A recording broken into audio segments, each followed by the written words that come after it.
Uma Thomas MLA ആരോഗ്യനില മെച്ചപ്പെട്ടു. ഉമാ തോമസിനെ വെന്റിലേറ്ററിൽ നിന്നും മാറ്റി. വിവരങ്ങളുമായി സാലി മുഹമ്മദ് ചേരുകയാണ്. സാലി, ഈ പരീക്ഷണത്തിൻ്റെ ഭാഗമായി ഡോക്ടർമാർ നൽകിയ കുറിപ്പിലടക്കം ഇംഗ്ലീഷിലും മലയാളത്തിലുമൊക്കെ എഴുതി വാടക വീട്ടിലെ സാധനങ്ങളൊക്കെ എടുക്കണം എന്നതൊക്കെയാണ് ഏറ്റവും ഒടുവിൽ നാം അറിഞ്ഞത്. ഇപ്പോൾ വെന്റിലേറ്ററിൽ നിന്നും പൂർണ്ണമായി മാറ്റുകയാണ് അല്ലേ?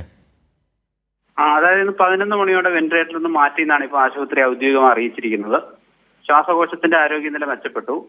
ശ്വാസകോശത്തിനായിരുന്നു ചതവും നീർക്കെട്ടും ഉണ്ടായിരുന്നത്. അതിൽ നീർക്കെട്ട് പൂർണ്ണമായി മാറിയിട്ടില്ലെങ്കിൽ കൂടി ആരോഗ്യനില മെച്ചപ്പെട്ടു. കൗണ്ടുകളും വൈറ്റൽസും സ്റ്റേബിളായി തുടരുന്നു. അതുകൊണ്ട് തന്നെ ഇനി വെന്റിലേറ്ററിന്റെ സൗകര്യം സപ്പോർട്ട് ആവശ്യമില്ല.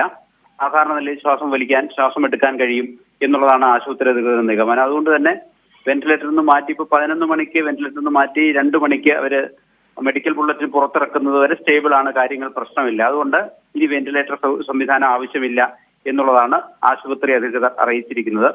എങ്കിലും അപകടനില പൂർണ്ണമായി തരണം ചെയ്തു എന്ന് പറയാറായിട്ടില്ല. അതുകൊണ്ട് തന്നെ തീവ്ര പരിചരണ വിഭാഗത്തിൽ തുടരട്ടെ എന്നാണ് ആശുപത്രി ഇപ്പോൾ തീരുമാനിച്ചിരിക്കുന്നത്. അതുകൊണ്ട് തന്നെ ഏറ്റവും ആശ്വാസകരമായ കാര്യം അവരുടെ ആരോഗ്യനില വളരെ മെച്ചപ്പെട്ടിട്ടുണ്ട്. അത്യാവശ്യം സംസാരിക്കാനും ഒക്കെ കഴിയുന്നുണ്ട്. എല്ലാവരെയും തിരിച്ചറിയുന്നുണ്ടായിരുന്നു 2-3 ദിവസമായിട്ട്. ഇപ്പൊ സ്വന്തമായി ശ്വാസം എടുക്കാൻ കഴിയുന്നു എന്നുള്ളത് വലിയ പുരോഗതിയാണ്, ഇംപ്രൂവ്മെന്റ് ആണ് എന്നുള്ളത് തന്നെ ആശ്വാസകരമായ ഒരു വാർത്തയാണ്. തീർച്ചയായും സാലിയാണ് വിവരങ്ങൾ, വിശദാംശങ്ങൾ നൽകിയത്.